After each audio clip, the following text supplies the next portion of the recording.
Hello students, ಈ ವಿಡಿಯೋದಲ್ಲಿ ನಾವು KCET ಆ್ಯಂಡ್ ನೀಟ್ ವಿದ್ಯಾರ್ಥಿಗಳು ಯಾರ್ಯಾರು 2026ನೇ ಸಾಲಿನಲ್ಲಿ ಅಂತಂದರೆ ಈ ವರ್ಷ KCET ಮತ್ತು ನೀಟ್ ಎಕ್ಸಾಮನ್ನು ಬರೀಬೇಕು ಅಂತಿದ್ರೆ ಅಪ್ಲಿಕೇಶನ್ಸ್ ಯಾವಾಗ ಸ್ಟಾರ್ಟ್ ಆಗುತ್ತೆ, ಕಂಪ್ಲೀಟ್ ಇನ್ಫಾರ್ಮೇಷನನ್ನು ಈ ವಿಡಿಯೋದಲ್ಲಿ ನಾವು ತಿಳ್ಕೊತಾ ಹೋಗೋಣ. ವಿಡಿಯೋವನ್ನು ಸ್ಟಾರ್ಟ್ ಮಾಡ್ತೀನಿ.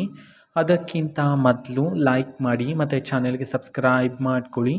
ಸೊ ಈಗ ನಾವು ಇನ್ಫಾರ್ಮೇಷನನ್ನು ತಿಳ್ಕೊತಾ ಹೋಗೋಣ ಬನ್ನಿ.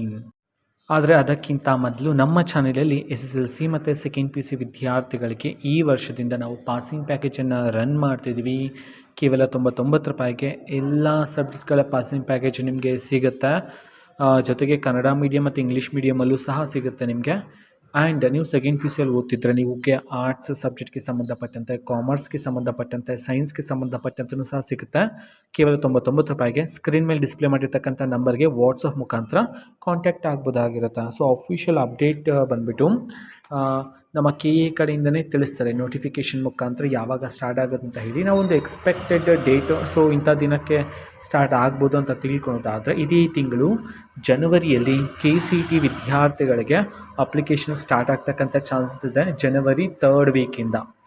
And what about the NEET students, NEET ವಿದ್ಯಾರ್ಥಿಗಳ ಅಪ್ಲಿಕೇಶನ್ಗೆ ಯಾವಾಗ ಸ್ಟಾರ್ಟ್ ಆಗುತ್ತೆ ಇದಕ್ಕೆ ಸಂಬಂಧಪಟ್ಟಂತೆ ತಿಳ್ಕೊಳೋದಾದರೆ ನೀಟ್ ವಿದ್ಯಾರ್ಥಿಗಳದ್ದು maybe January 2nd week or January 3rd ವೀಕಲ್ಲಿ ನಿಮ್ಮದು ಸಹ ಸ್ಟಾರ್ಟ್ ಆಗ್ತಕ್ಕಂಥ ಚಾನ್ಸಸ್ ಇದೆ. ಆದರೆ ಒಂದು ಮುಖ್ಯವಾದ ಮಾಹಿತಿ ಇದೆ ಇಲ್ಲಿ. ಅದು ಏನಂತಂದರೆ ನೀವು ಅಪ್ಲಿಕೇಶನ್ ಹಾಕೋದಕ್ಕಿಂತ ಮೊದಲು ನೀವು ನಿಮ್ಮ ಆಧಾರ್ ಕಾರ್ಡನ್ನು ಅಪ್ಡೇಟ್ ಮಾಡಿರಬೇಕಾಗಿರುತ್ತೆ ಅಂತ ಹೇಳಿ ಅಫಿಷಿಯಲ್ ಆಗಿ ತಿಳಿಸಿರ್ತಕ್ಕಂಥದ್ದು. ಸೊ ಇದು ಇವತ್ತಿನ ಒಂದು ವಿಡಿಯೋ.